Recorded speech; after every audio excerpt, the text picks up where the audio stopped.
Eita, que responsabilidade é essa, né? Comparando a primeira foto com agora com a segunda foto, ser convidada para estar aqui hoje é uma grande honra. Gostaria de primeiro fazer uma declaração de conflito de interesses, né?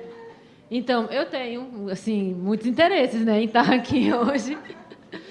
Primeiro porque, assim, a gente tem como missão levar o conhecimento sobre a ELA, sobre a bandeira da psicologia na ELA, para todas as pessoas que tenham acesso, que queiram, se interessem pelo tema, é a nossa missão de vida, né? Então, essa é a minha declaração de interesse, de conflito de interesse. Hoje é dia do médico, né? Hoje é dia do médico. E muitos de nós que escolhemos a psicologia, a fisioterapia e entre outras profissões, talvez quando criança sonhou até em ser médico, né? E depois mudou o rumo porque a vida nos apresenta outros caminhos, né? E aí eu tenho que fazer essa homenagem a todos os colegas de profissão usando a frase de Hipócrates, o maior dos médicos. Quando não é possível curar, aliviar sempre que possível, mas consolar sempre. Então, essa é a nossa missão quando a gente atende pessoas com ela. Consolar sempre, quando ainda não há cura, né? Ainda não há cura.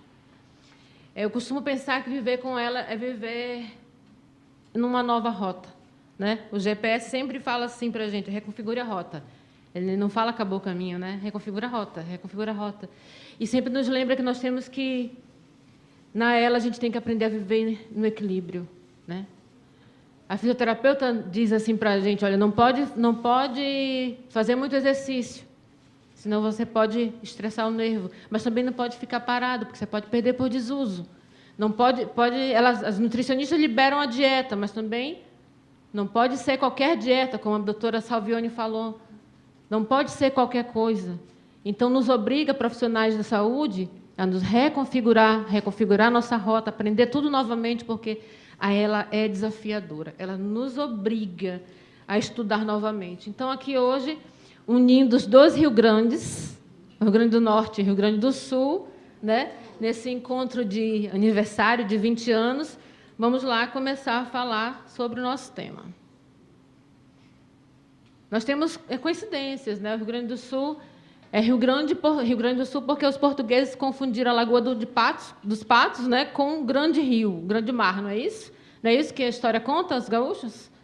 E o Rio Grande do Norte o nome é Rio Grande do Norte porque os portugueses encontraram o rio Potengi, que significa um grande rio de camarão. Todos nós somos grandes, um grande rodeio, né? Então, a ELA foi descoberta pelo nosso mestre, Charcot, em 1869, tem muito mais que 100 anos, e puxando a sardinha para o meu lado, até o fim do século XX, nos inícios dos anos 2000, se dizia, e está escrito nos livros antigos, que a ELA era uma doença estranha. Ela não comprometia a cognição, e até hoje eu ouço pessoas dizerem que a ELA não compromete a cognição. Aqui e acolá tem alguém que dá fala assim, que era puramente neuromuscular, do jeito que o Dr. Charcot disse, do jeito que está nos escritos dele. E da época do celular tijolão até agora, muita coisa aconteceu, né, minha gente? Então, nesse tempo aí, os avanços na neuroimagem, dos avanços da ressonância magnética, a inteligência artificial que a gente viu hoje aqui, um espetáculo, né? E os testes neuropsicológicos, cada dia, cada congresso, a gente fica assim encantado com o modo de avaliar as pessoas, ela nos instiga muito. Ela é, talvez, a condição mais complexa de se avaliar, porque a gente precisa da voz e das mãos para avaliar o indivíduo neuropsicologicamente. E é exatamente o que a gente fica na dificuldade. Então, nós temos que cortar nosso dobrado para avaliar e dizer que o indivíduo tem ou não alguma alteração cognitiva ou emocional. E aí também se dizia, nesse período todo, que ela não tinha sofrimento psíquico, não tinha comprometimento cognitivo, e que, nesse percurso, os conceitos foram mudando. ela passou de ser puramente neuromuscular para ser de um domínio extramotor da doença. Então, se ampliou. E a cada dia amplia mais, e agora, na última aula, vocês viram aí o que o doutor Orsini fez com a gente, né? A gente teve uma aula, uma neurobotânica hoje aqui, né? Uma excelente aula assim, filosófica, em outra maneira de pensar. E aí, como eu não posso perder a oportunidade de falar sobre cognição em ela, porque a cognição interfere na condição, ela interfere no tratamento. Ela interfere no tratamento porque o paciente pode não compreender os benefícios do tratamento, não compreender exatamente aquilo que significa a doença, a família também não, e aí a gente confunde as coisas, né? Então, 50% dos pacientes com ela podem apresentar dificuldades cognitivas indicativas de uma disfunção frontotemporal. Então, ao receber um paciente com ela, todos nós da área de saúde, sobretudo meus colegas psicólogos, você considere que 50% deles vão ter alteração cognitiva. Tá? A recente revisão que a doutora Sharon Abrams, do Reino Unido, fez, revisei essa semana novamente para poder confirmar isso para vocês. Ainda continuamos defendendo isso. Destes, entre 8 e 14, vão estar nesse critério de demência frontotemporal, que é uma coisa mais descrita, mais desenhada, com neuroimagem que confirma e tudo. Ela tem uma abertura diferente do seu processo etiológico e de evolução clínica. 35% ou mais vão desenvolver uma forma branda de desenvolvimento cognitivo, caracterizado pela disfunção executiva e de linguagem, que aí começa a fronteira, né? Começa a dificuldade. Será que ele está negando a doença? Será que ele não está conseguindo falar? Será que ele não está conseguindo se expressar? Está faltando as palavras? O que está acontecendo? Ele está, né? Está embotado emocionalmente? Está negando? A gente, infelizmente, tem o mau hábito de colocar tudo na conta da negação emocional. Ah, está negando a doença. A família está negando a doença. O doente está negando a doença. Procurar uma segunda opinião não é negar a doença. Algumas vezes não é. Em algumas pode ser, mas muitas não é, porque o indivíduo tem o direito de ter uma segunda opinião. Todo mundo tem. Ninguém é dono da verdade absoluta e a gente pode errar, né? Enquanto humanos, até o chat GPT erra. A gente, às vezes, vê umas respostas que... Opa, peraí, você não, né? A gente não tem que revisar novamente. Eu tenho visto depoimento de colegas que têm usado e têm se queixado, que às vezes não vem a resposta 100%, né? Então, partindo desse princípio que, se há um prejuízo que possa comprometer cognitivamente, a gente tem que considerar que a cognição pode mudar, o comportamento pode mudar, pode acontecer deficiência de linguagem e de memória e disfunção executiva. Esse é o comprometimento cognitivo que pode acontecer, de um modo geral, né? E, nessas condições aqui, as coisas vão entrando em fronteira, sempre entrando em fronteira. Às vezes, muda o comportamento, ele fica mais embotado, mais isolado, mais irritado, e, muitas vezes, não é da emoção, não é da negação, é a cognição que está mudando. E, muitas vezes, os familiares nos falam, meu marido mudou, meu marido era desse jeito, minha esposa era desse jeito, e depois dessa doença aconteceu isso, não é mais a mesma pessoa. Mas não diziam que não tinha nada? Tem. Só que aquilo que a gente não procura, a gente também não encontra. Se a gente não avalia, como é que a gente metrifica e a gente coloca em score, compara com indivíduos que não têm para dizer que tem, né? E aí a gente tem que ter esse cuidado. Só que também tem pegadinha nessas questões, né? Já avaliamos pacientes que, no começo da doença, era um impacto emocional gigantesco que interferia na avaliação cognitiva. E aí, emoção é cognição, emoção é cognição. Então, a gente tem que ter essa... né? E aí, eu gostaria aqui de convidar vocês a dividir esse quadro na metade. Do lado que está sintomas motores, só ela pura, é os 50%. O quadro está em 50%. Só pura. Motores, fraqueza, fasciculação, disartrite, disfagia. Só isso aqui já dá uma dificuldade de avaliação. Ok. Só ela, está vendo? Ela, motor, dificuldade. Do outro lado, bem no meio, ela com DFT, quando é clínico mesmo. E, do outro lado, a DFT, alterações comportamentais, prejuízos de linguagem, disfunção executiva e labilidade emocional. Muito para o outro lado. E, muitos dos casos, 50% delas estão nesse meio aí, no intervalo dessa seta, onde essa disfunção cognitiva e comprometimento motor, que é aí que está o desafio que o psicólogo enfrenta. Aonde é essa fronteira entre a cognição e a emoção que vai interferir no cuidado? Porque, muitas vezes, os pacientes vão para os nossos consultórios, passam pelos ambulatórios multidisciplinares, recebem todas as orientações, 3 meses voltam e não conseguiram implementar nada das orientações. A gente sabe. E a gente, infelizmente, tem esse feedback muito positivo, e, muitas vezes, é porque não compreendeu. Não é só não aceitou, não compreendeu aquela proposta terapêutica que faria a diferença. Muitas vezes, tem alguns pacientes, eu vou dar alguns exemplos aqui, que querem fazer adotar determinadas práticas terapêuticas. Eu vou dar o exemplo de uma só, não é crítica, é só um exemplo. Hidroginástica é um exemplo. E num ritmo muito avançado, 3 vezes por semana, 45 minutos cada sessão. Isso, para quem não tem nada, já cansa, não é? Imagine aí, uma piscina de 50 metros, você fazer 45 minutos, 50 de hidroginástica, né?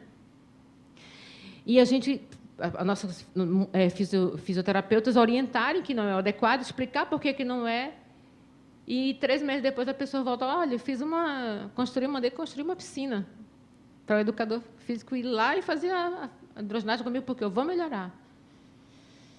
E a gente respirar fundo. Vamos conversar mais uma vez? Me dá o contato do teu educador físico, do teu fisioterapeuta, vamos conversar junto e a gente tentar fazer esse meio termo, porque, muitas vezes, bater de frente não vai adiantar muito. Porque, se ele tem essa dificuldade cognitiva, não é batendo de frente que a gente vai conseguir sucesso, né? E aí é que está. Onde será que é emoção, é negação ou é dificuldade de compreensão? E isso não é só na atividade física, né? Tem registros das nossas colegas fonos, de outras colegas psicólogas, de outros fisioterapeutas, dos nutricionistas, em todas as áreas tem lá seus depoimentos. E aí, essa desordem do espectro frontotemporal na ela é classificada, recentemente foi classificada em 22, né? Em ela, com comprometimento cognitivo, com deficiência comportamental, é os 50% que eu coloquei. Combinada, pode vir com comprometimento cognitivo e comportamental, que, para mim, ainda é mais complexo, e ela está lá naqueles 50% do meio, né? E aí, muito mais classicamente, o variante comportamental que vem com a DFT e quando há uma comorbidade, né? O doutor Mário sempre nos fala que a gente tem que se desligar um pouco e achar que, quando o paciente tem ela, ele só tem ela. Não, ele é um indivíduo que vem com uma história de vida. E ele pode ter, além da ela, outras coisas, inclusive ter Alzheimer. Inclusive estar no período de menopausa ou de perimenopausa, ou ele pode estar com uma outra condição que levou a essa dificuldade. E a gente precisa ter nossa mente muito mais aberta, muito mais ampla, muito mais holística, para perceber que aquele paciente já passou 1 ano pesquisando aquela doença, indo a médicos e vem emocionalmente muito abalado. E a gente precisa acolher nesse momento. E, além do acolhimento, direcionar as coisas, né? Eu, como neuropsicóloga, e que faço esse acolhimento no ambulatório, eu preciso me utilizar das técnicas da logoterapia, que é uma linha da análise fenomenológica existencial da psicologia, que é que você tem o aqui e o agora, o momento de uma situação irreversível, que você tem aquele momento para resolver, aquele momento para se reconfigurar. Ela não espera. O doutor Orsini estava falando que a gente tem que ter... não dá para ter paciência com ela, né? Não dá para a gente esperar a ciência andar. Ela anda de jet ski. Né? Não dá para esperar os barquinhos, enquanto ela está veloz, levando nossas vidas, né?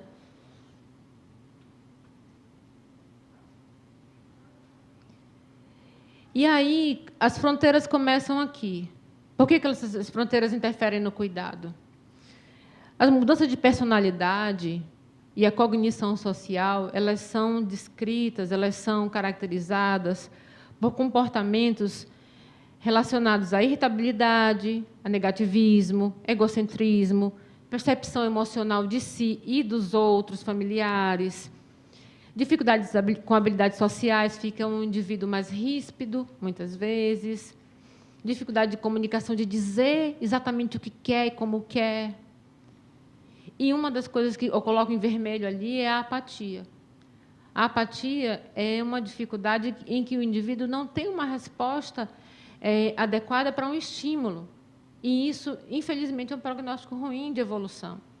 Porque se eu proponho para ele fazer aderir uma proposta terapêutica de dieta ou de exercícios de fonoaudiológicos, ele vai ter dificuldade de aceitar, porque ele não vai estar motivado o suficiente para isso. Muitos dizem assim, mas para que eu vou fazer se essa doença não tem cura? Não, espera aí, vamos conversar, vamos reconfigurar isso aqui, vamos tratar. A apatia tem tratamento. Ela pode até não ter ainda tratamento farmacológico de cura, mas os sintomas têm. Né? Sintomas têm. Ela não tem tratamento, ela não tem cura, mas tratamento para a maioria dos sintomas ela tem. E o processamento de informações sociais, porque assim, nós, seres humanos, somos essencialmente seres sociais. Né?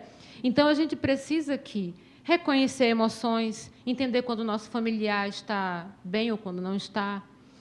Precisa fazer uma resposta cognitiva com os nossos neurônios espelhos, entendendo o que ele está mostrando nos olhos e aquilo que ele está dizendo para a gente. E se isso se perde, se isso se embota, a gente passa a dar uma ideia para as pessoas, para o nosso entorno, para as pessoas que estão ao nosso redor, de um egoísmo que mudou com a doença. Né? E isso, infelizmente, muitas vezes a gente não sabe lidar. Nós somos seres humanos, então a gente é uma fonte de ida e vinda de duas vias. Então, se eu sou maltratada, tenho uma resposta ruim do meu familiar que está com ela, ou se do meu terapeuta, ou o contrário, a gente responde. O nosso corpo responde sem a gente nem pensar. E a gente tem que ter muito treino para... Né? Quem é profissional tem um afastamento emocional profissional que vai lhe capacitar para não se envolver emocionalmente nesse sentido. Mas o familiar está mergulhado no processo. Ela não é uma doença exclusiva do paciente, ela é uma doença da família. O paciente está diagnosticado, mas toda a família é atingida, toda a família está envolvida, porque muda a rotina de todo mundo. As pessoas trocam de papéis. Né? Muitas vezes o homem era o provedor financeiro, era, né, o líder da casa, nas nossas construções de arranjos familiares, né? E essa posição muda de lugar. Muitas vezes os dois trabalham e o que fica doente vai precisar de mais suporte, o outro precisa até largar o emprego, contar com a ajuda de família. Às vezes são pessoas que são mais reservadas e às vezes precisam pedir mais apoio, que não era o planejamento da vida, pedir mais apoio de outros familiares. Então, assim, nos obriga muitas vezes reconfigurar rotas, fazer coisas que não estavam nos planos. Né? Então, é muito delicado, é um momento realmente muito delicado, de muita necessidade de apoio e conversa. Né? Então, muitas vezes, o paciente parece não ter empatia com aquela esposa cansada, com aquele esposo cansado, ou com aquela mãe que está com dificuldade de estar naquele grupo. Então, assim, muitas vezes, a maneira dela reagir é trazer todo mundo para seu entorno, né? Ou mobilizar toda a casa. Eu conheço pacientes que já não conseguem se comunicar pela fala, mas comandam a casa pelo TOB. Ninguém faz nada, ou decide nada, se não for pelos comandos dela. Né? E isso é muito, muito bacana, porque ela se mostra viva e presente, né, naquele momento, através da comunicação né? A comunicação é um dos maiores instrumentos que o ser humano tem, né? E a teoria da mente fala desse reconhecimento de emoções. Então, a falta de controle e percepção emocional, reconhecer emoções faciais, perda de empatia, explosões emocionais incontroláveis, e, às vezes, a confusão, que muitas vezes chega no consultório de disfunção bulbar, disfunção frontotemporal, que causa riso, choro imotivado, que chama choro e riso patológico, e as pessoas que não conhecem da doença acham que é só emoção, que é só negação, ou que está chorando muito, porque está... Então, não entendem o mecanismo fisiopatológico envolvido, e aí confundem. E é natural que confunda, porque aquilo que a gente conhece pouco, a gente domina pouco, né?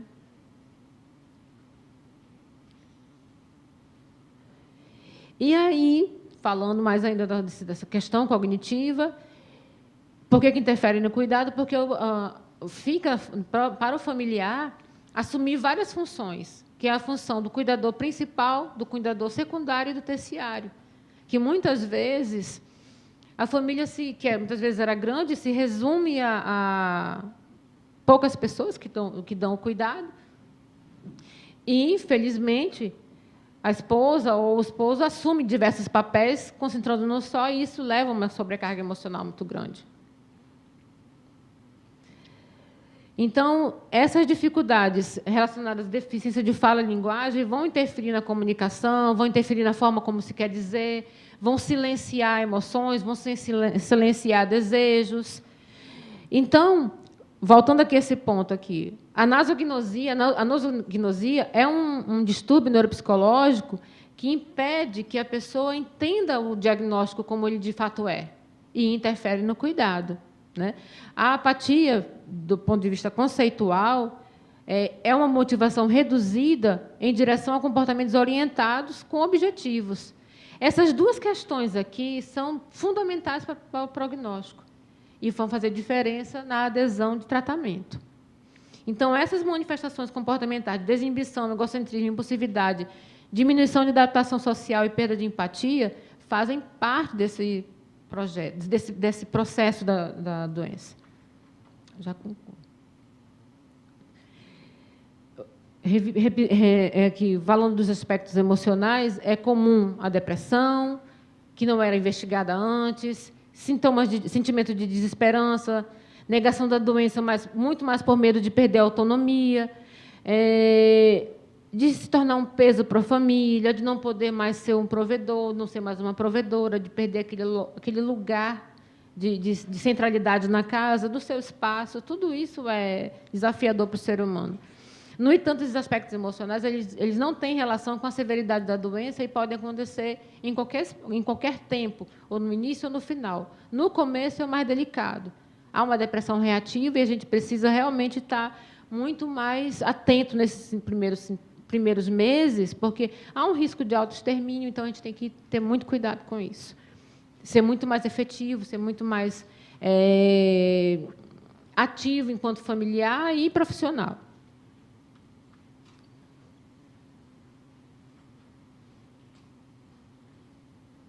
Deixa eu passar aqui, que essa questão eu falei. Então, o que a gente precisa fazer? Primeiro, desmitificar o uso de medicamentos. Há uma psicofobia em relação a medicamentos, a não ficar dependente de medicamentos psicotrópicos, né? Isso é uma coisa comum na sociedade, mas nessa condição é importante que a gente incentive que o paciente trate a depressão, trate a ansiedade, ressignificar o sentido da vida, cultivar a esperança. Vocês viram hoje aí que há possibilidades, né? A ciência está a todo vapor, está em ritmo acelerado, né? Depois acho que a pandemia nos ensinou isso, né? A gente se produziu uma vacina tão rapidamente, então acho que a gente tem chance de ir muito mais rápido. A maioria das famílias, quando começa a conseguir compreender o diagnóstico, no começo é muito difícil mesmo, mas depois que consegue compreender, torna as coisas mais práticas. O que tem que ser feito, como fazer, cada um tem que assumir esse papel, dividir as coisas, isso torna o enfrentamento da doença menos pesado, menos complicado. Então, dividindo é muito mais leve em qualquer situação da vida, né? Centralizando é mais complexo, dividindo, né? E fortalecimento de vínculos afetivos. É muito bom ver vocês três aqui hoje. É um exemplo. Estou vendo 3 pessoas da mesma família aqui no mesmo propósito, que é cuidar desse rapaz, né? E aqui, por que a gente precisa avaliar, né, a cognição e o funcionamento psíquico? Primeiro, para entender que a nosognosia é uma condição neuropsicológica e que a gente precisa chamar os familiares e dizer, olha, daqui para frente vai ter algumas propostas terapêuticas que podem acontecer, que é a gastrostomia, o BIPAP, e ele talvez não compreenda a necessidade, não compreenda o benefício, e a gente vai ter que fazer um convencimento mais, com uma latência maior, com mais investimento de tempo e paciência e recursos. Estou concluindo. Essa disfunção cognitiva pode dificultar a comunicação, a compreensão e exige um suporte mais robusto, psicológico, com os cuidadores, né? A família precisa estar acolhida. Então, por que tem que ter acolhimento neuropsicológico? A gente precisa avaliar as queixas emocionais para tratar, orientar, mapear as disfunções cognitivas, ajudar psicossocialmente nas tomadas de decisões, porque é muito complexo. Tudo que se foi falado hoje, vocês viram como ela é complexa. E hoje a neuropsicologia se apresenta como um biomarcador precoce de evolução clínica. Se um paciente apresenta nosognosia no começo da doença, ele vai ter uma dificuldade mais complexa de aceitar os tratamentos, né? E aí, finalizando, né? Depois de 20 anos, né? Parabéns a vocês, né? Pela força, pela coragem, pelo desprendimento, porque precisa e é diário, né? Diuturno. E aí eu gostaria de deixar aqui para vocês uma poesia escrita em 1926 pelo poeta amazonense Tiago de Mello, meu conterrâneo, porque, assim, apesar de ser do Rio Grande do Norte, eu sou amazonense, sou de Manaus, né? E dizia assim, na sua primeira estrofe: como sei pouco e sou pouco, faço pouco que me cabe, me dando por inteiro, sabendo que não vou ver o homem que quero ser. E é isso que quem trabalha com ela faz. Nós não somos muita coisa, né? Mas a gente dá tudo que a gente tem para ajudar nossos pacientes. Talvez a gente não veja a cura. A gente tem que ter essa generosidade e esse desprendimento de alma. Talvez a gente não veja, mas a gente torce todos os dias para que ela chegue e a gente possa comemorar junto com todos vocês. Muito obrigada pelo convite e que venham mais 20 anos, 30 anos e muito mais. E para os que virão, que sejam os portadores de boas notícias, né? Obrigada.